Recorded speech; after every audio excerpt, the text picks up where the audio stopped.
Yes, folks, radical Islam was behind the terrorist attack in Sri Lanka on Easter Sunday. And our Prime Minister, Jacinda Ardern, and New Zealand's left-wing media are still in denial. On Easter Sunday, while 290 people, mostly Christians, were getting slaughtered by radical Islam, one of our propaganda outlets actually appeased Islam. Have a look at this.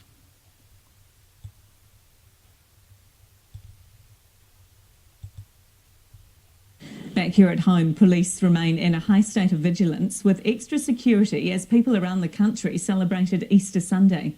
Patrol cars and officers had a heavy presence around churches and other places of worship, especially in Christchurch, as a precaution following the mosque attacks last month. Donna Marie Lefer reports. As Easter prayer and song rang out through the symbolic cardboard cathedral, watching closely outside, the church flanked by several police.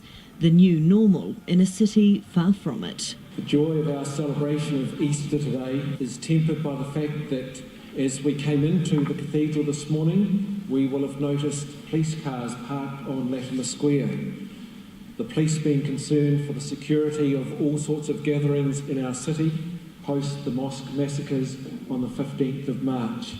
Post the mosque massacres on the 15th of March. Cherry-picked by our media to appease Islam. Police told One News they're still operating in a high state of vigilance and had a presence at many potential risk sites around the city and the country today as Easter celebrations took place. Terrorism has no religion because no religion has violence as part of its core creed. No religion has violence as part of its core creed. Again, to appease Islam. While there was no specific threat made at the cathedral, police say they'll continue to have a strong presence at places of worship like churches, mosques and synagogues nationwide.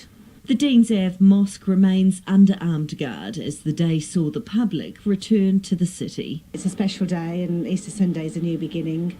And a new life for the now famous flower wall. In front of the mosque.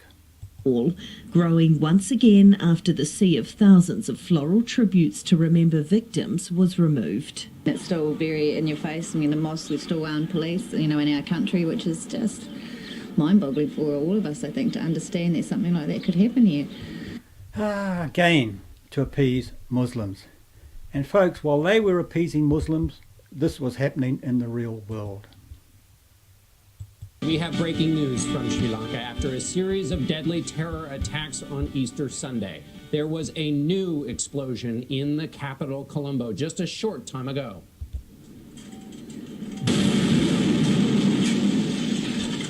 This latest blast followed a string of suicide bombings targeting Christians celebrating Easter. The Sri Lankan government says they were carried out by a local group of Muslim radicals. The bombing killed at least 290 people and wounded hundreds more. Killed 290 people and wounded hundreds more. So this is a message for Jacinda Ardern, our dear leader. At least 290 people killed by radical Muslims. Not 50, 290. And Jacinda, not one gun was used. Yet you banned guns after the terror attack in Christchurch. Think about that. Now folks, having full knowledge that this was an attack on Christians by radical Muslims, listen to how Jacinda Ardern reacts. Jacinda Ardern is among those giving messages of condolence. Our absolute condemnation of violence and extreme violence in all its forms. And our message to Sri Lankans living in New Zealand is they have our sympathies and our thoughts. Colombo's been... She called it violence. Yeah, she actually called a terrorist attack violence.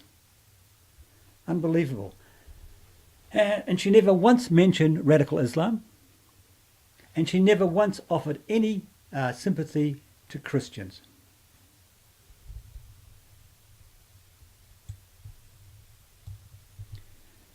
And folks, let's not forget, when Brenton Tarrant killed 50 Muslims in New Zealand, she was very quick, Jacinda Ardern was very quick to blame white nationalists.